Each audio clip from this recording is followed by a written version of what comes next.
গাজীপুরের পুবাইলের কুদাবো এলাকায় ২৩ নভেম্বর দুপুরে হঠাৎ আব্দুর রহমান নামে এক ব্যবসায়ীর তুলার গুদামে অগ্নিকাণ্ডের ঘটনা ঘটে। আগুন ছড়িয়ে পড়ার সঙ্গে সঙ্গে এলাকা জুড়ে আতঙ্ক ছড়িয়ে পড়ে। খবর পেয়ে ফায়ার সার্ভিসের বেশ কয়েকটি ইউনিট ঘটনাস্থলে পৌঁছে আগুন নিয়ন্ত্রণে কাজ শুরু করে। অগ্নিকাণ্ডের সময় সাধারণ মানুষের পাশাপাশি পুলিশ সদস্যরা উদ্ধার কার্যক্রমে অংশ নেন। বিশেষ করে পুবাইল থানার ওসি মোল্লা খালিদ হাসান নিজেই তুলার বস্তা মাথায় তুলে গুদামের বাইরে নিরাপদ স্থানে সরিয়ে নিতে দেখা যায়। তার এই কাজ স্থানীয়দের মাঝে প্রশংসার জন্ম দিয়েছে। ওদের স্বপ্ন পূরণে পাশে থাকতে পেরে আমরা গর্বিত।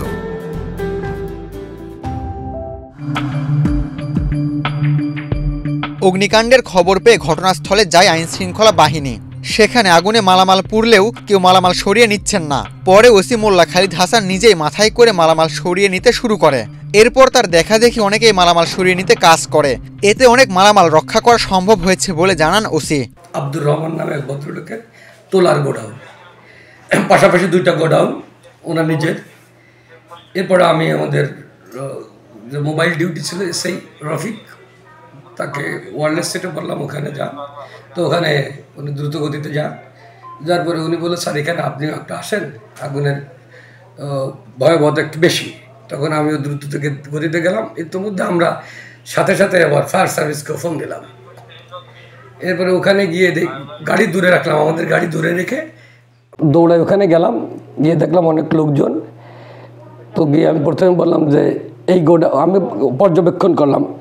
আপনারা নিশ্চয়ই জানেন যে পুলিশের আইন শৃঙ্খলা এবং তদন্ত প্রশিক্ষণের পাশাপাশি কিন্তু এই আগুন নির্বাপন এই বিষয়ে কিন্তু আমাদের প্রশিক্ষণ দেওয়া হয়। ফায়ার সার্ভিসের কর্মকর্তারা এসে আমাদের এ বিষয়ে প্রশিক্ষণ দিয়েছে, বিভিন্ন সময় ট্রেনিং দেয়।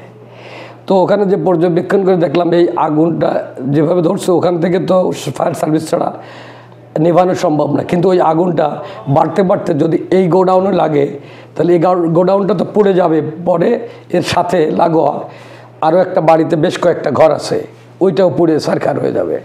তখনই আমি লোকজনকে অনুরোধ করলাম, আপনারা এই গোডাউনটাকে ভ্যাকান্ট করেন। তো লোকজন তেমন সাড়া দেয় না, মাত্র ৩-৪ জন লোকজন সাড়া দিচ্ছে, ২-১ মহিলা আর ২-১টা সাধারণ শ্রমিক শ্রেণীর। শিক্ষিত যারা আছে ওরা দেখি এটা দিচ্ছে না। তখন আমার পুলিশ সদস্যদের বললাম, দেখেন যেন কেউ কোনো কিছু না নিয়ে যায়, আপনারা রাখেন এবং পথ ক্লিয়ার রাখেন, বেশি ভিড় করতে দিয়েন না। সবাইকে যখন ডাকি যে আপনারা কাজ করেন, অনেকে সরে যাচ্ছে, কাজ করছে না। তখন আমি চিন্তা করলাম যে আমি যদি একটু কাজে হাত দেই তাহলে হয়তো আমার দেখা দেখি এখানকার স্থানীয় লোকজন কাজে নেমে পড়বে। তো আমি আমার ওই চিন্তা মাত্র আমি কাজ করলাম। আমি তত বড় বস্তা তো আর হাতে নেওয়া যায় না, তো বাধ্য হয়ে মাথায় নিলাম। মাথায় নিয়ে দৌড়াই যাচ্ছি। তো আমার দেখা দেখি পরে কিন্তু 15, 20, 30 জন করে সবাই দৌড়াদৌড়ি করে মুহূর্তের মধ্যে পুরো গোডাউন ফাঁকা করে দিছে। ওই মুহূর্তে হচ্ছে আপনার ফায়ার সার্ভিস। তো আগে থেকে আমাদের পুলিশ সদস্য কিন্তু ফায়ার গাড়ি আসবে সেজন্য কিন্তু রাস্তা ক্লিয়ার করছে, গাড়ি অন্য গাড়ি ঢুকতে দেয়নি।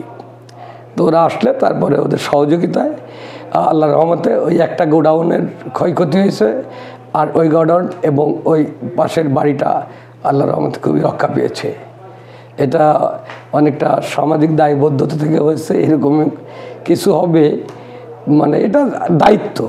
অনেকে মনে করতেছে যে ওসিও এটা করবে কেন, পুলিশ করবে কেন, এটা তো ফায়ার সার্ভিসের কাজ না, এটা প্রত্যেকের কাজ।